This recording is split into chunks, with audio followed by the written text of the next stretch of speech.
Mas di Waduk Seremu. Iya. Ada dua kucing liar di tepatnya di area posko tim SAR Waduk Seremu, Mas.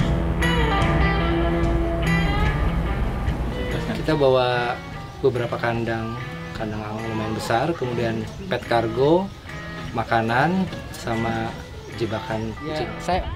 Saya di parkirannya, yang tempat naik perahu di mana? Yang ada di sakit di mana, Mas? Di Panganan. Oh, nanti coba. Tadi seharian dari pagi nggak kelihatan itu. Kita tungguin dulu di sini ya.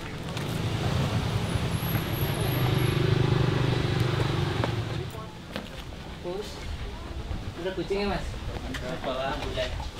Ini.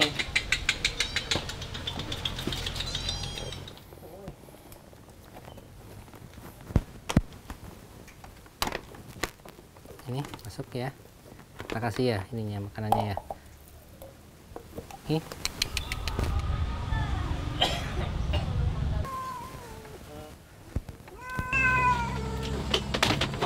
Saya mendapatkan telepon dari warga Sri Kayangan Kulon Progo. Katanya kucing kesayangannya masuk sumur kejebur. Itu sumurnya lumayan dalam, Mas, 15 meter. Dari awal saya udah berusaha untuk memancing dengan pakai ember, dikasih makanan biar dia masuk. Ember, pakai tas, pakai kandang, berkali-kali kita coba, tapi ternyata nggak bisa. Sudah jam 4 sore dan akhirnya saya nekat masuk, Mas, masuk ke dalam sumur. Kemudian saya turun pakai 3 tangga bambu yang disusun gabung ke bawah. Itu 3 tangga itu ke dasarnya masih jauh, Mas. Akhirnya saya tetap turun ke bawah dengan napas seadanya, nggak pakai oksigen. Kemudian akhirnya ya alhamdulillah bisa terselamatkan tanpa ada yang terluka. Kucing pun sehat, saya pun nggak apa-apa, cuman lemes dikit aja karena terlalu lama di dalam. Katanya banyak lapangan, banyak kucing, Bu.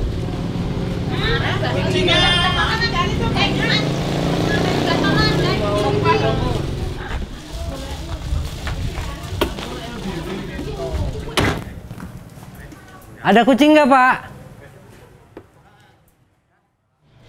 Hah? Ada di satu. Kalau ada yang nanya seberapa sayang saya sama kucing, ya jawabannya saya sayang banget. Bahkan kalau boleh dibilang lebih sayang daripada ke diri saya sendiri gitu kan. Kucing saya hampir kedudukannya sama seperti manusia. Saya punya anak bulan, mereka punya dokter, mereka punya rumah. Khusus untuk anak bulan, kendaraan khusus anjing dan kucing, anabul pokoknya, itu baru ada di sini. Ini menandakan bahwa anabul itu spesial, terutama kucing dan anjing itu hewan spesial buat saya. Dan mereka harus diperlakukan dengan spesial juga. Ini salah satunya, si Buta dari Gua Hantu ini. Ini kucing cewek yang dibuang karena kondisi kedua bola matanya sudah sama sekali hilang, nggak ada. Kejadiannya baru ini, Mas, baru beberapa hari yang lalu. Jadi ada laporan dari Cat Lover Jogja yang menemukan kucing ini berjalan terseok-seok, nabrak-nabrak. Jadi bukan kucing ras, bukan kucing yang bulunya riwuk yang jadi istimewa di saya. Jadi kekurangan kucing-kucing seperti ini yang membuat mereka malah menjadi semakin istimewa buat saya.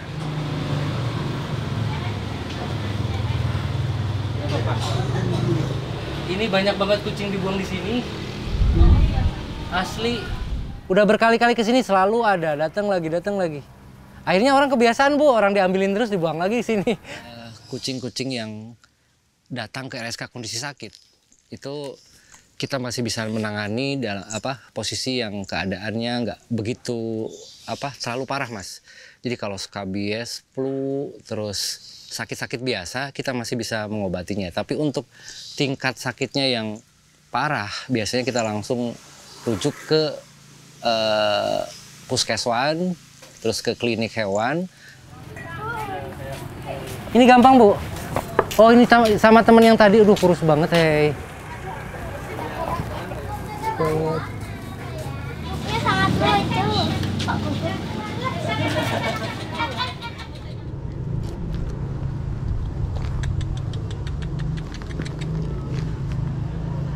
Lari terus dia.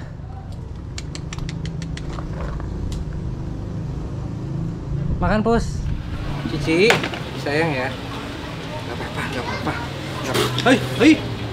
Nggak apa-apa. Nggak apa-apa. Takut ya?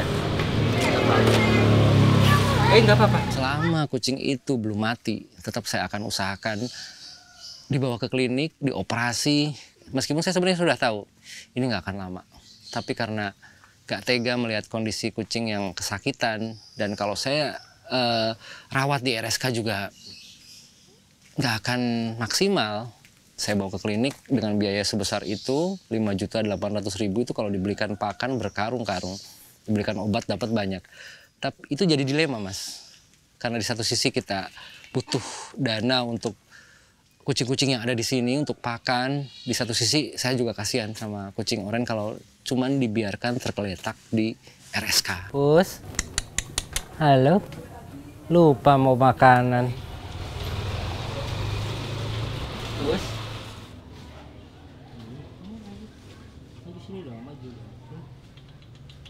jadi saya mulai pakaian koboi-koboi seperti ini waktu saya kerja jadi tukang parkir, Mas, di Bandung. Kebetulan ada teman yang punya kuda yang biasa sewa-sewa di alun-alun Bandung. Saya suka tukar sama motor saya. Terus biar matching dan emang kondisi panas di sana, ya saya milih pakai outfit ala-ala koboi gitu, Mas. Dan waktu itu saya sering rescue kucing bawa kuda, pakai rompi, pakai topi koboi.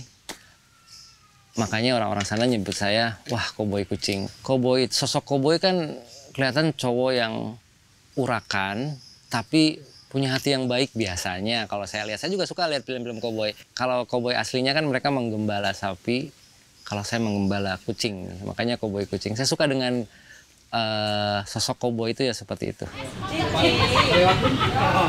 Cici, ayo, saya yang terbantu.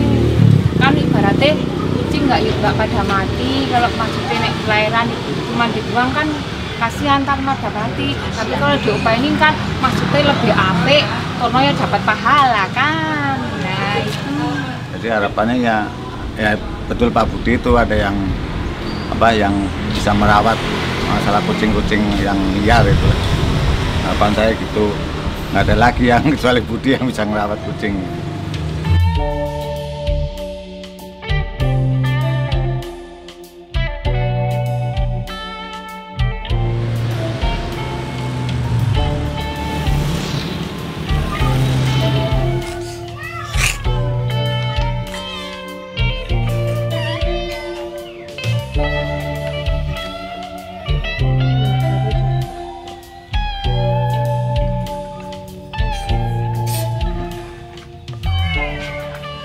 Sekarang ada 12 orang.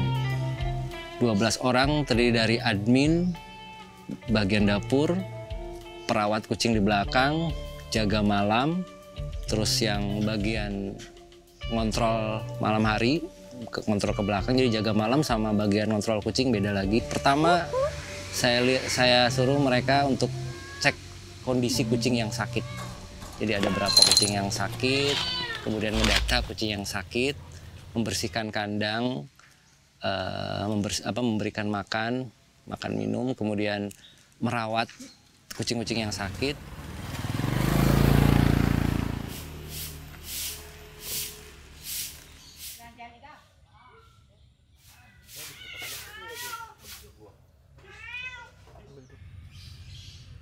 Kemudian setelah semua di sini beres, mulai saya ngedata hari ini kemana aja saya harus rescue. Jadi urusan rescue, urusan penjemputan itu saya sendiri. Biasanya jam habis duhur atau sebelum duhur, kadang juga saya langsung meluncur ke lokasi-lokasi tempat adanya kucing terlantar.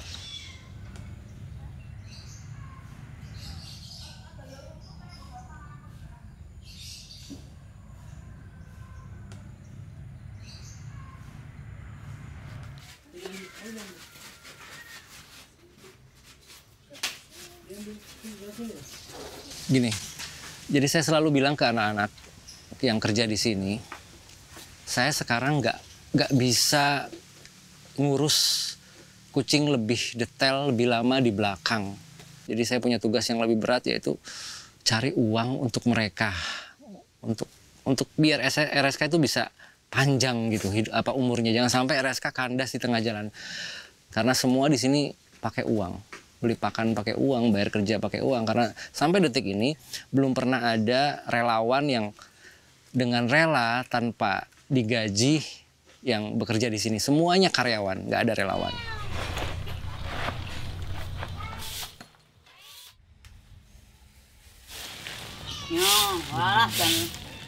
Saya sebenarnya senang sama kucing, merawat dari itu buang kotorannya, terus cuci-cuci kain, nampannya saya ambil, saya ganti. Saya pekerjaannya bagian dapur, otomatis memasak buat tenaga, buat kucing, ya buat semuanya lah gitu.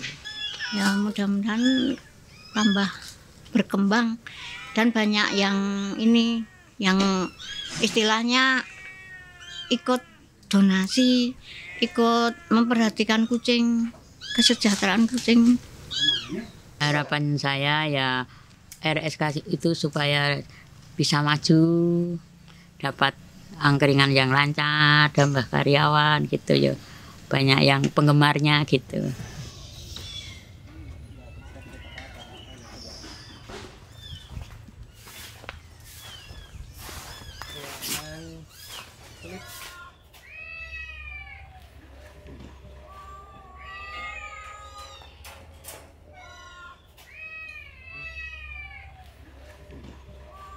Saya datang ke Kulon Progo dengan maksud buka usaha warmindo, tapi karena setiap belanja saya nemuin kucing liar di pasar, akhirnya saya bawa.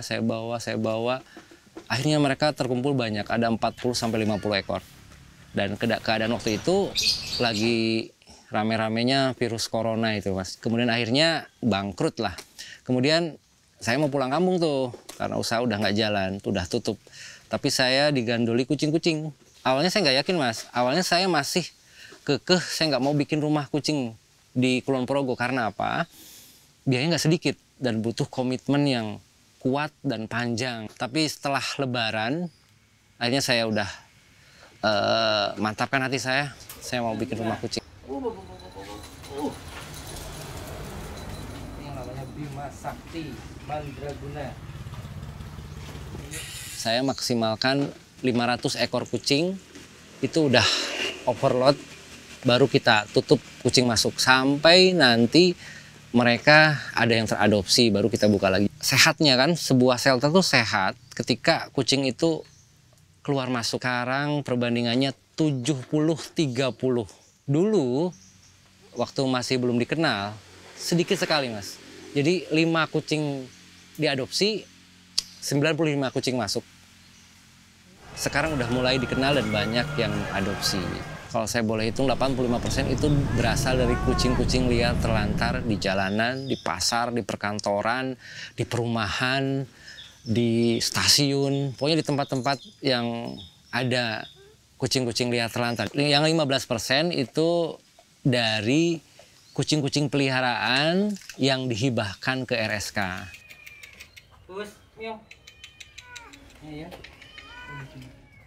Dulu saya nggak begitu suka kucing, jadi nggak suka kucing, tapi nggak benci kucing. Saya di tengah-tengah.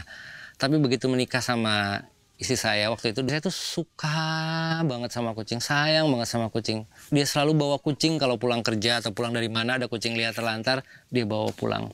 Dan dia sebelum meninggalnya dia sering beberapa kali bilang kalau saya pengen banget punya rumah yang isinya kucing-kucing liar terlantar. Cuma waktu itu kan saya sama dia baru aja menikah. Dia kerja, saya juga kerja. Jadi kayaknya kecil kemungkinannya untuk bikin rumah kucing waktu itu. Kemudian tahun 2007 istri saya meninggal dunia terkena kanker payudara. Saya mencoba mewujudkan keinginan istri saya untuk membuka rumah kucing. Meskipun sulit banget dengan kondisi keuangan saya waktu itu pas-pasan. Akhirnya ya keinginan istri saya almarhumah sudah saya penuhi.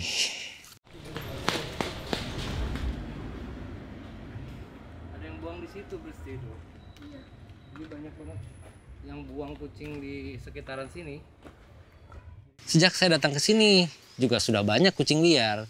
Tapi ketika RSK sudah jalan ada di sini, setiap ada masalah kucing liar, meski saya yang dituduh, oh ini kucingnya Mas Budi, ini kucingnya dari SK, padahal ya itu kucing liar.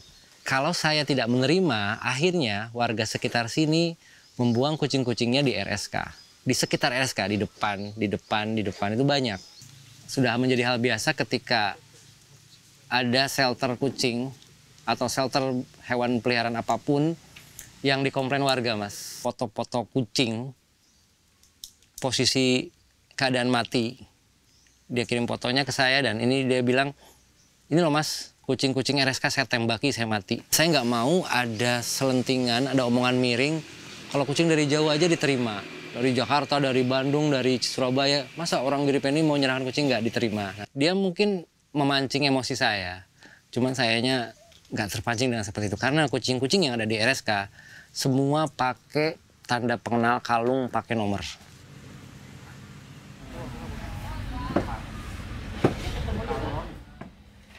Banyak upaya yang saya lakukan untuk bisa diterima oleh warga sekitar, termasuk mengambil pekerja orang-orang sini. Jadi 80% ini orang-orang sekitar sini. Saya tuh pengen jangan langsung menjudge gini. Tolong dibicarakan baik-baik. Semua ada solusi. Contohnya misalnya ada kucing lari dari RSK, itu kan nggak menutup kemungkinan, Mas.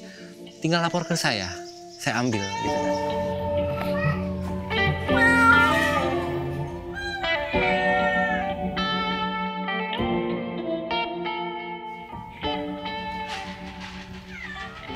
Dalam sebulan itu pengeluaran RSK udah puluhan juta, Mas. Gaji yang kerja, bayar untuk kucing-kucing yang dioperasi, terus kemudian pakan, kemudian obat-obatan, kemudian kebutuhan angkringan, banyak lah. Jadi di awal RSK berdiri ini, saya pernah buka usaha adventure park gitu, Mas. Jadi saya beli beberapa ATV besar, ATV kecil, trail besar, trail kecil, dan saya bangun rutenya, jalurnya mereka bermain. Kemudian kita pernah bikin usaha bakso mie ayam di sini, ada counter, ada bengkel, jadi ada counter makanan, but makanan di sini, makanan minuman. Karena waktu itu harapan saya pengen jadikan RSK itu sebagai tempat wisata, jadi saya siapkan beberapa but kuliner. Jadi saya pengennya RSK di situ ada semua. Karena jaraknya terlalu jauh dari keramaian, cuma jalan 1-2 bulan saja. Usaha merchandise ini yang paling banyak memberikan pemasukan ke RSK. Dengan usaha merchandise ini bisa memenuhi kebutuhan-kebutuhan kucing-kucing yang ada di sini dan gaji para karyawan yang bekerja di RSK. Mbaknya dari mana ini? Dari Atmajaya, Pak. Oh, udah WA saya belum? Udah. Yang katanya mau main atau mau adopsi atau mau hibah? Yang kemarin donasi. Gitu, kita nggak pernah dan nggak akan meminta-minta donasi di medsos ataupun di secara kehidupan nyata. Karena saya bangun RSK itu pengen bersifat mandiri, Mas. Jadi RSK bisa mandiri dengan segala macam usaha yang dirintis oleh RSK. Nah, salah satu upaya saya untuk meminimalkan ujaran kebencian, para hater, fitnahan, salah satunya yaitu dengan tidak meminta-minta bantuan atau donasi. Tadi itu izinnya sama Om siapa? Sama saya.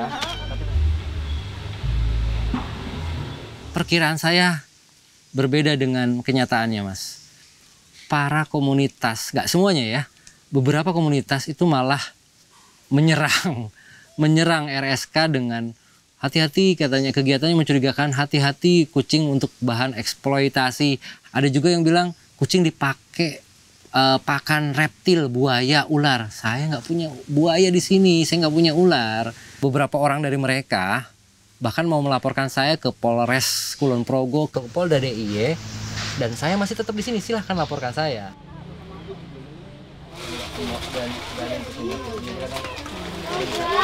Dan saya berkali-kali bilang ke para haters, silahkan datang ke RSK untuk cross check ya.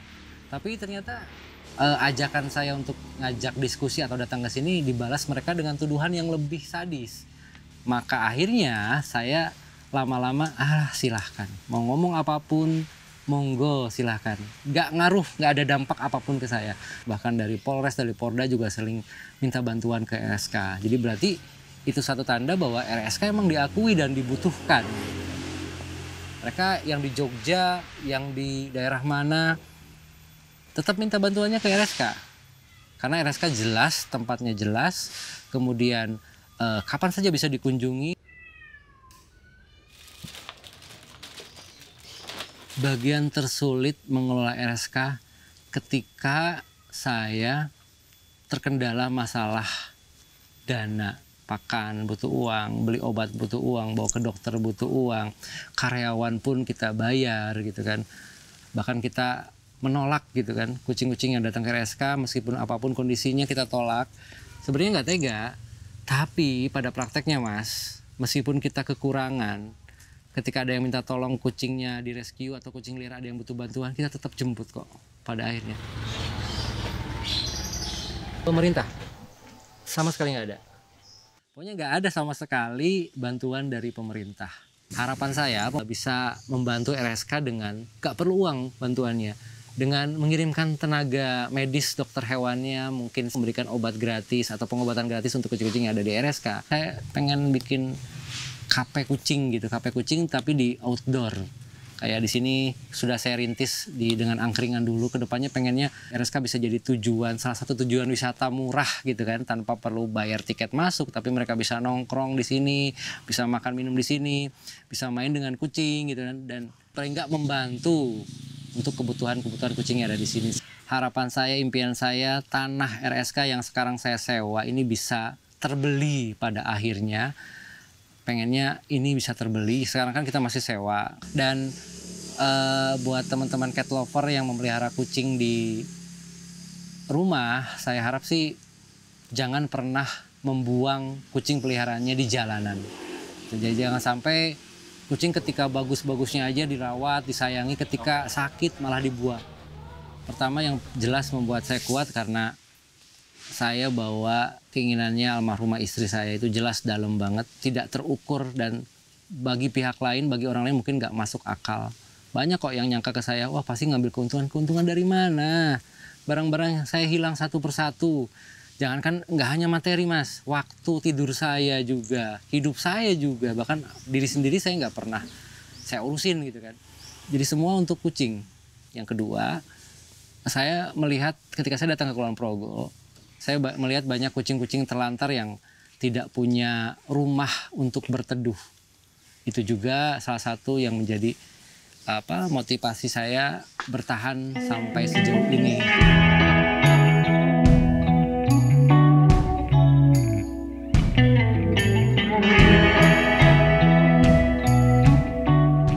Ya udah, ini jalan hidup saya. Saya harap sih RSK bisa terus ada. Entah sampai kapan saya seperti ini, saya pun kurang tahu. Ini jalan saya, jalan ninja saya seperti ini.